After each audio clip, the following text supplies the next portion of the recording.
What is up, y'all? It's the Bonga, and today we're gonna do a VOD review of the POV of Gangnamjin, the flex support on Florida Mayhem. Gangnamjin's been one of my favorite players since he came into the league in 2020. He was my preseason pick for Rookie of the Year, and it took him a little while to get his footing underneath him. But you know what?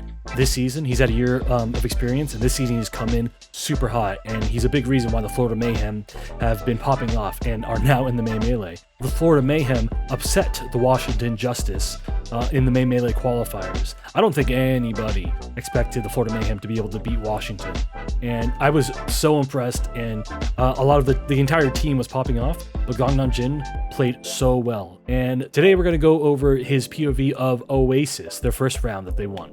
So let's get into it. This map was kind of a preview for how the rest of the match was going to go, because Mayhem realized real fast they're just not as good as Justice at these Winston comps. Right now, you're going to see the Mayhem try to do this Winston comp, but Justice are just better. And it's been kind of like the definition of the May Melee qualifiers, where all these teams are trying to play meta, trying to do what's best, in scrims, what seems to be most successful. But it's been really awesome that we've been able to watch, the Mayhem, Dallas Fuel. They kind of run their own style, their own what their team's good at. And it's been so effective at shutting down what these other teams have been dominating others with. When you don't have time to practice against a multitude of comps, when I'm sure that's what Justice did. They got so comfortable with other teams trying to beat them at the same game that they just weren't prepared for the Mayhem, just saying, screw it, we're just not gonna go Winston. We're gonna go Reinhardt. We're gonna like dare Mag to try to shut us down. So let's get started here. So you're gonna see that both teams are on the Ana Brig. They have the same tank and support lines, but the main difference is Decay is going to be on Tracer, and Assassin on Justice is going to be on Sombra, and the Mayhem's going to try to run a more traditional McCree Tracer. So with Ana, the Ana pick's always tough, because Ana is a very boomer bust character, and Gangnamjin's one of the best in the world. But with Ana, if she doesn't have her abilities, she's kind of a sitting duck, and that's what a comp like this, I'll pause it right here. That's what a comp like this from the Justice is going to exploit, especially when you have so many mobile heroes. Like Justice has the Tracer, Sombra, and the Winston. Especially if one of them is getting pocketed with either brick packs, Ana, whatever. As Gangnamjin on Ana, he has very few options to survive once he uses abilities. Ana is a playmaker.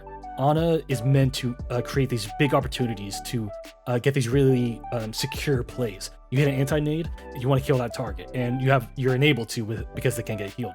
Sleep Dart is basically your free kill if you have the right heroes. So when you don't have those abilities, because of that design, Ana, once she uses her cooldowns, she has to wait a long time before she can be effective again. Sure, she can heal, but it's kind of useless. So let's watch here. Ana's really based on line of sight. And that's the other tough thing. Ana's really based on line of sight. She doesn't have AoE heals. Like Baptiste can just hit shift and heal people without looking at them. Ana can't. And she wants to save her cooldowns to make actual contributions. You're going to see BQP. Oh, we're running in 0.75 speed. We're going to see Ana here. She's trying to heal. She can't see any of the other team. So she can't anti anything. She can't sleep anything. She's going to use a nade here. So right there. And, oh god. Okay. Just want to stop there right here. First thing. Ask yourself if you notice what was wrong with that. So, I literally just said Ana is a boomer bust character when it comes to her cooldowns. You either have it or you don't. And if you don't have it, you can't really 1v1 people very well, or any heroes really, because your rate of fire is so slow. And what did Gangnamjin just do? He yeeted a sleep in a very low percentage play, and then he threw his nade. Sure, he got two people. He got Mag and Closer, I think. But guess what cleanses an anti-nade? Team Bubble. And Fury literally... Go back right here. Slow down. So he eats the nade here. And watch. He hits two, and you're like, oh, that's cool. But then again, the Mayhem can't counter dive, because they've lost McCree. So so they don't have any sustained damage. They have no CC. They lost the bash here. And literally, even though you got antied, cleanse it with the bubble, and then you just decide to commit. Because they're like, you don't have a McCree? Screw it, we'll just go in. They sleep OGE, and then Fury's getting more and more charge now. Gargoyle's screwed. He's in like the worst position. He's trapped in here. And and then as soon as OGE leaves, look at this. As soon as OG leaves, they're like, oh, it's time to go. And that's what Justice is really good at. Justice has been so good in identifying when the scenario is optimal for them. Gangnamjin wishes he had a nade to save Fury, but he didn't. Here, we'll go back here. Yeah. So early in the fight, so go here. So yeah, Gangnamjin's gonna use both abilities in one instance and get no value. So let's start back here. He throws the nade. Eats asleep for no reason. And you're gonna see Gargoyle die because of this. And that's what Justice is good at. They're good at preying on people that don't have cooldowns. And now, what? He can't nade his Winston. He can't stop the rush because normally an anti-nade would make the Winston pause. But look at his cooldowns at the bottom right. He's still waiting. And now all he can do is waste a nade just to heal. And if you're using your nade just to heal when the fight's already happening, you're screwed. You really are. He gets no value, misses asleep, can't do anything. And now it's just clean up here. So this is a bit of a. I mean, Gangnamjin's not playing great. Gangnamjin's not playing great, but this is a bit of a comp and a style difference. Because you know, BQB on McCree, he has to hit like every headshot perfectly. Because Tracer can recall and dash away. Sombra can teleport away. Mag on Winston, he gets a bubble, he gets pocketed heals. You can't kill him with 2 shots. So it's really funny watching the Mayhem try to run this because they just can't. Especially when you run the McCree. Why would you run the McCree in this scenario? And listen, before this next fight happens, I just want to say, Gangnamjin wasting those 2 abilities and letting Justice have a free dive on them basically costs the Mayhem 34%. That's the margin of error when you at the Overwatch League. If you mess up your abilities and just give up free fights, you lose that much percentage. Especially because these teams are so organized. And there's the hack. McCree burns flash. Nano BQB. But then again, they don't have Mayhem doesn't have a defensive ult. So what are you gonna do? You just get grabbed for free, and Mag gets a triple kill, and you can't do anything. Mag just got a quad kill. That's crazy. And now it's a 50%. And basically, you're about to enter one fight territory while running into a Sombra. This whole first round, you know, this is when you're in rank and you say, you know, not our map, guys. We had some difficulties, one would say. But yeah, again, you know, especially against Sombra, you know, it's like you have a sleep, like literally your 3 CC abilities in this comp that the Mayhem are running. It's a flashbang where you're lucky if the flankers are stupid enough to run into it. You have a Brigida bash, but your McCree has to be there to be able to take advantage of it. And then Mag just gets full pocketed, so a flashbang ain't gonna do shit against a Winston that's pocketed. And now it's this whole fight's for me. We're just GG, go next. We're good. We don't like City Center anyway. Just skip it. You know, take it away from the map. And then again, Gangnamjin. I'll be honest. Gangnamjin's one of my favorite players. He's obviously one of the best sounders in the game. I think he's top 3. Yeah, he hasn't done shit. He really hasn't. And part of it's the comp difference. I mean, you know, even the best on in the world, even if he slept the Tracer, he still has to deal with the other 2 mobile heroes, Winston and Sombra, or you know, whatever flanking. It's a triangle of death basically with Tracer, Sombra, Winston, and that's what the Justice have been preying on. The Justice have literally been saying, man, if any of these teams think they have a support line good enough to fight the trio of Decay, Assassin, and Mag, they're wrong. So, but now we hit the reset button. Oh yeah, we said, you know what? Mono doesn't work against this comp. Let's flip it around. Let's go ahead a little bit. So now, for a second, they're like, you know what? I want to imagine what the comms are here. Like, what guys? What do we do? And then I hope it's OGE that said, guys, screw it. They're better at us than at that. They are better than us. So we can't do that. So before we go in here, well, one thing I do want to say is, if you're ever facing off against a lot of flankers, you got to know this. Having a McCree is helpful. All these Overwatch League teams, they generally have a McCree to deal with the flankers. But you got to realize what your win condition really is. Because if they have too much speed or too much pocket for their flankers, one McCree, even the best one, he can't do anything. So if you're ever facing off in ranked against really good flankers, try not to think solely on on basic hero picks. Same thing against Pharahs. You know, you would think they have a really good Pharah, just everyone go hit scan. It's a symptom, but not the actual issue. Like, the issue is you're not aggressing on the other parts of the team, which the Mayhem are about to do. If you can't deal with these flankers, like Gangnamjin couldn't deal with the flankers here, you know, on the other end, you say, well, if they're trying to flank, they're not helping the rest of their team. So we're just going to chase, we're going to find a way to chase the Justice's stationary heroes. So they're taking the high ground here. So before we go into this is what's genius. You're already seeing the level of aggression that the Mayhem have. The Mayhem right now, they are saying, you know what? We're not going to let the Justice just run around the map and just like back us into a corner.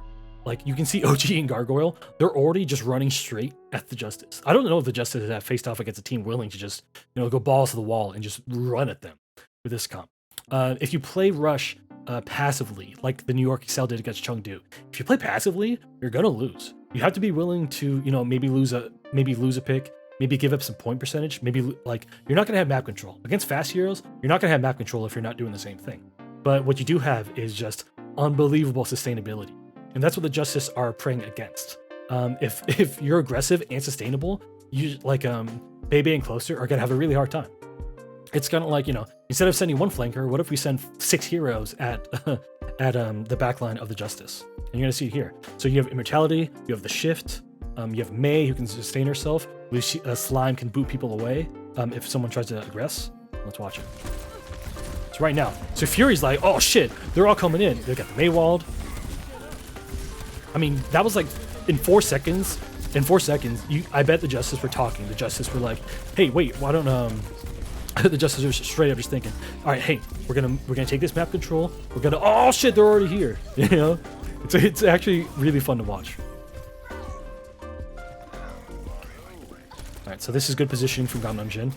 Slime, like, you know, Gangnamjin has Slime to protect him, he has BQB to protect him, and Gangnamjin's literal job is, unfortunately, to not be in an easy hack position and to keep his Reinhardt alive and basically make sure that he save his cooldowns for whenever the rush is committed. Look at this. You see how crazy fast they move? They're so decisive. It's so fun to watch the Mayhem just look for these like little windows. And you know the Justice right now are saying, what do we do? And like Closer's like, peel for me. And the Justice are saying, we can't. Like what are we gonna do against a Reinhardt with full pocket trying to swing on us? You can't do anything. All right. So as you watch this, I want to talk basic Baptiste mechanics here. So basic Baptiste mechanics, you want to use your Immortality to, don't think of Immortality as a way to survive the fight once the fight's over. If the fight's over already, you're going to see it later, but like Immortality comes back fairly quick. It comes back at in like 25 seconds, right? So if you use it aggressively and use it to enable an opportunity, like what you'll see Gangnamjin did against Closer over there, what you're going to notice is like you're just going to win more. You're going to win more engagements if you're willing to use it proactively rather than reactively. Obviously, if the enemy team ults you or whatever, you know, in reaction to other ultimates, of course you're going to use Immortality you're going to save it for that. But if you're able to get picks, you know, Overwatch is about picks. You know, no one can do anything if you can't do anything if you're dead. So really thinking about using your cooldowns for value. Same thing with your shift on Baptiste. If you use your shift, if you're in the middle of the fight and you're using shift just to heal up, if you're using your shift preemptively before the fight actually begins, you're really wasting the power of having a full AoE heal on all your teammates and yourself. So really think about when to use Immortality. If you can get an opportunity, if you can make a pick off of the Immortality, think about, hey, in the middle of the fight, if the other team starts to use cooldowns, will my shift give us enough survivability to get to the next cycle? Just really think about it. And small thing that we'll go over in a little bit, but use your exo boots. Please go to the high ground. Like you have range heals. Like, you know, you can see Gangnamjin here. He's really using this middle high ground really effectively. It's a little dangerous here that they're here alone. Oh, and real fast. So this is really fun what you're about to see. So Gangnamjin is the obvious target to. We're gonna play this a little slow. Gangnamjin's the obvious target to get dove, right? Because he's a squishy, and you know most teams would say, hey, if we're gonna dive, we dive about target value, a valuable target. Gangnamjin's the guy, right? So you can see Mayhem scouting. They're saying, hey, the Justice are rotating, but they're not like coming in from this left archway here. The Justice are trying to go to the right archway and cut off and run away from the Reinhardt. Yeah, the Justice know that, hey, oh wait, a little later. Yeah, they're trying to rotate through. They're trying to get across, so they know the Reinhardt is where Gangnamjin's looking, so they want to go on the other side of the map so they can dive away from the Reinhardt. So yeah, so they use bubble to survive to get across this way. Justice are rotating, and this is where team coordination is really key. So the Mayhem can feel that they're about to get dove. They know Mag's where he is probably. They're gonna come from this right archway. So Gangnamjin's really doing a really good job of preemptively moving. So he's preemptively diving here. And this is where it's great. So the Justice invest Nano. The Justice invest Nano into Mag. They're trying to do the classic Nano Winston technique to do so much cleave damage and use Primal. But holy shit. The Mayhem are cracked, dude. That was insane. You see how much investment that was just to shut down Mag? Oh, I want to watch the fight one more time. That was really fun to watch. So again, so this is all a pre-planned move. This is a strategy. This is the Mayhem saying. So if you watch Overwatch League matches, every match with Winston, you're gonna see the cycle of you use Nano on the Winston to do a lot of cleave damage and hopefully force cooldowns out from the other team. And then after that, the Winston will probably have Primal, and then he extends the fight using Primal. Mayhem said, you know what? We know that's gonna happen, right? We know how that comp works. We're not good at it, but we know how it works. So Gangnamjin rotates, and against Winstons, you want to put Winstons in a really tough spot where you want to put Winstons in a place where it's small, so he has a hard, like even in Primal, he'd have a hard time jumping out, because if he chases them into this room here, he has no real option to jump out. And also another good thing about the Mayhem are giving up point control to put Mag into a negative scenario. They're like, even if it flipped the point, if we just shut down Mag, then they'd have Primaled and use Nano. And look at this. And this is the extra genius part of it. As Mag chases in, Bay and Closer have no line of sight to Mag. And I think this is where the Justice really started to not understand why they were losing. They're so used to being able to have Mag just kind of run free that they didn't realize that against a rush comp like this, when they break line of sight, Mag's just screwed. And they use Blizzard and everything. So Mayhem has 1, 2, 3, 4. Do they use 4 ults against this guy? So yeah, they use 4 ults against Mag, dude. Holy shit. And it gets blown up. And they lose BQB, but this Matrix here is in a good spot. He's safe. One thing to notice is that Gangnamjin is safe on the left. In this little wall right here, he can't be hit from the left door, so there's only one line of sight he has to control. A little bit of a preemptive beat from Slime, but hey, they're kind of surviving. Fortunately, Gangnamjin gets antied, and this is where it gets screwed. And I think, yeah, the Justice win this fight, unfortunately. That was a big thing because Gangnamjin, that was the first time that Gangnamjin didn't rotate with the rest of his team. So that's why they lost that fight. That was very unfortunate. Again, against these fast comps, you know, if you're playing the main healer or like the main source of healing, you have to be in range of your team to really protect them. And they try to use. So at that point, you know, that's the hard thing. That's a hard thing against these comps. If you lose position even for a second, it's very easy for the other team to just run in and just eliminate, especially with the EMP. So give up the point. It's fine. What can you do? So as you can see, you know, any team really wants to control the high ground, particularly on this map, or on this map on Oasis. You want to control the high ground because it gives you options to escape and to attack from. So another big thing that you want to notice is Gangnamjin using his exo boots. He dies here. I can't remember. So again, see here. So they leave Gangnamjin kind of alone, but he survives. And one very small thing here, Gangnamjin didn't use any of his cooldowns here. He's they're kind of baiting him, honestly. I feel bad because Decay and Assassin were like double stacking on this flank trying to kill Gangnamjin. They really are thirsty for Gangnamjin.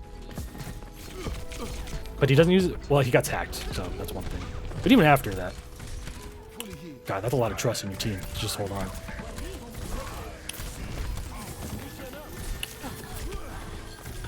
See, that was a poor use of your mentality, I think. And that was a poor use Matrix. So Gangnamjin kind of blew that one. That was unfortunate to watch. So yeah, so in that scenario where you saw the McCree getting low, you know, it's like that's an example of a reactionary field. Obviously, you want to try to do something, but I think in their minds they had already lost the fight anyway. The Mayhem had already lost the fight, and he was just throwing the immortality just to see if BQB could make a play. But yeah, at that point, you don't have the ability, and because the big thing about that one is, I want to pause that fast. When you use immortality in that way to save a McCree, if he doesn't want to be in that position already, he's just going to roll out of it. Because if you throw immortality in a spot where it's already a bad position, you're just, your teammates is going to think, well, should I stay in the immortality because I know I won't die, or try to reposition where I know I'm more safe? So just a thought when you throw immortalities. Go through. All right, so this is where. All right, so we're looking at Assassin has the EMP. They're playing split up so they don't get hit. Ooh, that was really good. That was actually really smart. Okay. That is another technique I want to go over. So that was really smart. So two things that the Mayhem did that was intelligent. They split up. They went in packs of 3. They split up in packs of 3 because they knew one of them is going to get EMP. And then, Assassin just got overeager. So one thing, whenever you play Baptiste and you have immortality field, use your boots. So this is the thing. Use your boots, throw immortality first, and then use your boots to jump out of the immortality if you feel like you're relatively safe. And the other team does not have like a hit scan or something like that. Because what happens is, a lot of times, that's tough. A lot of times, I think you're gonna see it here too. A lot of times what'll happen is the, oh, you got slip? You're still safe though. A lot of times what'll happen is you throw your immortality, right? You throw the immortality and the enemy team's gonna try to shoot it, right? So what you do is you throw the immortality on the ground and then you jump out of the immortality as they're shooting the immortality field. So it extends your life by maybe like half a second or so, because at that point they have to decide, do I shoot the immortality field and clear it, or do I shoot you in the air? So that's just a small technique. And I've been watching a lot of the Overwatch League team, Overwatch League Baptiste do that technique where they always have their jump ready to avoid any sort of cooldowns, especially against wrecking balls and stuff. A little bit of an early shift there from Gangnamjin, but that's okay. They have beat. All right, so watch this 175 speed. So you're a man down. So watch this. This is where it is. This is where it is.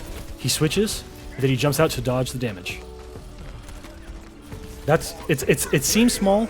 It seems small, but that little play saved them because they had already lost BQB. So now it's basically on a 5v5 against really mobile heroes. Watch. Immortality's up. He jumps up as the immortality is destroyed. And that little half second buys him enough, buys you enough time to survive. And now it's just clean up. Perfect. What, a triple kill from Gangnamjin? Shit! Man, Gangnamjin, they're very confident in Gangnamjin's abilities. Because that's the thing about playing support. Your team has to be very confident that you won't panic.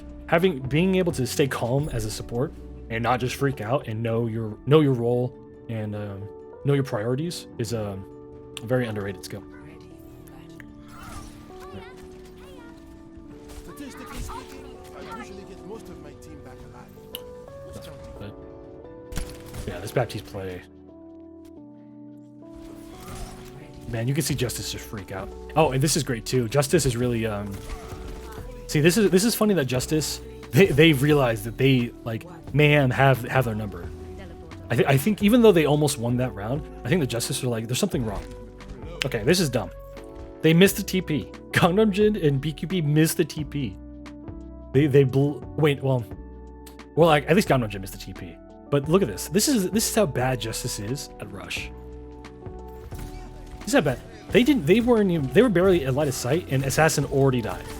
How do you lose this when your Baptiste isn't even there? How did Justice lose that when Gangnamjin literally missed the TP and had to walk slowly? He was barely in line of sight of their team, and Assassin just dies when they switch to yeah. I'm not gonna go back to watch it, but I mean, especially God, they had decay on Symmetra to sustain. Like, dude, man, Justice. I think Justice, you know, has to practice it. And then look at that. And then like Bebe's, I don't know what just happened to Bebe, but something about his pathing or something was wrong. BQB just hit a good shot. There's no scenario. Like, yeah, this is just standard play off the early pick. But like, what the hell happened? You know. That's the thing. That's one of the. It's not a sexy skill to have. But your pathing and your pathing as a support to avoid stupid deaths like that. Because especially at the highest levels, they're gonna hit. Like everyone's gonna hit their shots if it's a wide open shot, right? So I'm curious if this was a conscious choice by the Mayhem, or if they were just waiting for their team to get back. Probably they're waiting for their team to get back, but allowing an enemy team to get on point. In most points in Overwatch, if you get on the point itself, there's not much cover. There's really not much cover on the point itself. That's why a lot of times you'll see teams hiding here, in this hallway here, or you'll see teams hide on this side, and that's what the Mayhem did. And another thing is, in the Baptiste meta, in a Sigma meta for that matter, this angle right here for your matrix allows, for the Baptiste matrix, allows full control of either side. So whichever side that an enemy team wants to enter through, you have the Baptiste can peek here and have cover on his right side with this wall, or mirror the same thing but for these double doors right here. So let's go back to Gangnamjin's POV. So he's gonna pop the window, use the Maywall to block it, and now you split up the team. Now you split up the Justice. And look at Mag. Mag has no clue what to do. I just want to talk about this real fast. This is how bad the Justice are in this comp. Mag is playing Reinhardt like Winston. He's hiding here, ready, waiting to pounce, and then he wants to like engage back here. But seriously, let me go back. Especially when your Baptiste is playing safe. Like, look at Mag. He just goes nowhere, and sure he gets cut off. But you know that's a team thing. You got to know that they're gonna Maywall you all that. And Bebe has no options. That immortality was literally wasted. Bebe just gets fucking destroyed. That immortality had no point whatsoever. Meanwhile, Gangnamjin hit a good one. Fiore's panic ulting. I mean, dude, they just like Justice are just rough. That's the thing. Gangnamjin just manipulates his lines of sight so well, to where he's never an easy target. Especially in these Sigma duels. Sigma works really well on this map because he can play on opposite side of the Reinhardt, and he's ranged. So you know, if the Reinhardt leaves an opportunity for the Sigma to just pop subtle damage in there, a Sigma can really pop off. And Justice just don't seem like they have that sort of coordination on rush comps yet. So you're gonna see here, Gangnam just constantly jumping. They lose here.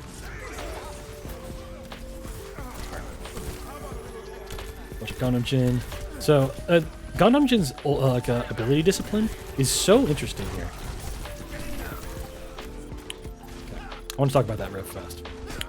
So obviously the Mayhem lost the fight, right? But something that's really cool to see is so when I was talking earlier about getting value out of your Baptiste abilities here. So you lost BQP, right? And you're like, well, that like, you know, this is probably a screwed scenario. He knows OGE is dying right here, but he doesn't save him. He doesn't save him because he knows OGE, like the percentage of him surviving, even with immortality, is very low. So Gangnamjin says, I'm going to wait. I'm going to hold on to it. And he still has a Gargoyle almost with his Flux here, right? And even though this is a flop play, this is the sort of discipline you need with Baptiste abilities. And with any abilities in Overwatch, really. You have to know that even if you hit an ability, like if that was an on a nade, if they're in a advantageous position and they have the Maywall up too, there's no point in burning it without an opportunity. Obviously, he got cock blocked by the Maywall there, but again, if he saved Gargoyle, maybe Gargoyle gets his Flux and maybe he fluxes out of it and they could turn the fight. Slime had beat too, so maybe they could have turned it if Yaki got a pick or something. That's the thing. You want to think about these scenarios where if it's an obvious death, don't even try. Like if you have a Zarya bubble and that guy's just gonna die even if you put a bubble on him, save it for the after fight. Alright, so this is good pathing. This is generally pretty clean positioning from Gangnamjin. He's letting his takes go in. So this is good feeling. So, all right. So this is interesting. Yeah, that's cool. All right. We're gonna win this fight, right? Yeah, Florida wins this. Okay. Okay, that was perfect. All right, I wanna. This is the last fight, and I want to go over this real fast. So this is what's really cool about this idea here. So they put up Matrix, and the usual thing, they try to do the fire shot combo, just get any damage in there. But this is where Mayhem's genius is. This is the trust they have in Gangnamjin. The Gangnamjin put up the field, and you would say, hey, it's waste, right? That's okay. They leave Gangnamjin alone. He got nobody here. They leave him out to dry here. But they said, you know what? He has the Matrix up. Let's see if it can do some damage here. And this is the cascading of events here. Like, I mean, look at this. If Fury decide to flip and take a shot here, like Gangnamjin has no protection here. He's gonna want to try to shoot, but if they turn on him, or if the Lucio, I don't know, if the Lucio tries even to go over here and punish him, the rest of his team's over here. They got like he's got some line of sight, but it's not the best place to support your teammates right here. But you know what? They're like, Gangnamjin, just do damage, do your thing, and just pop off. And what you're gonna see is Gangnamjin staying here, and the Mayhem having trust in Gangnamjin allows him to chunk down Fury super fast, which makes Closer beat in reaction. So you're gonna see here. So Gangnamjin nearly kills Fury, and as soon as Gangnamjin hits that, Gargoyle's like, oh, this is my time. This is my time to go for the flux and force out Closer's beat. Misses the rock, and you see Gangnamjin was exposed. He got hit with the May icicle. Yeah, he got hit with it, and they used beat to kind of save their team and Gangnamjin to a certain extent. But that just staying in a safe position, but being able to do damage, forced Justice to use one ult really. But the ult they needed, Justice needed that beat to survive anything else from the Mayhem, especially with this blizzard coming from Yaki. Yeah, that's a lot of trust. That is a lot of trust they have in Gangnamjin. And after this, Mag again is caught in this corner for God knows what reason. And at this point, it's game over. BQB saves it. Yeah, Justice they don't have beat. They use a panic flux, but Gangnamjin's quick on the reflexes as well. That one little interaction, just having the state of mind to know, hey, if I stay in the field and my team doesn't feed, I can do damage. That's the biggest thing with the Matrix there, and then it's win. That's the biggest thing. If you're not so obsessed with healing, like, obviously heal your teammates. Obviously heal your teammates if they need healing. But if you can trust your team, if you understand Overwatch enough to where like, hey, the repositioning, I have a small window of time to kind of do damage. I do, Anas do that a lot. Sometimes you'll see Ana DPSing because they know for a small amount of time, I don't have to worry about healing them as much. He didn't even heal OGE, but he's like, hey, it's okay. We go for value, not just, we don't always need to be at full health. Well, we go for big plays and create scenarios. And then Justice just wasn't ready for the rush, the Rhine rush mirror. And I really hope, in future tournaments, this sort of meta, meta roulette stays up. So much fun to watch. And that's it.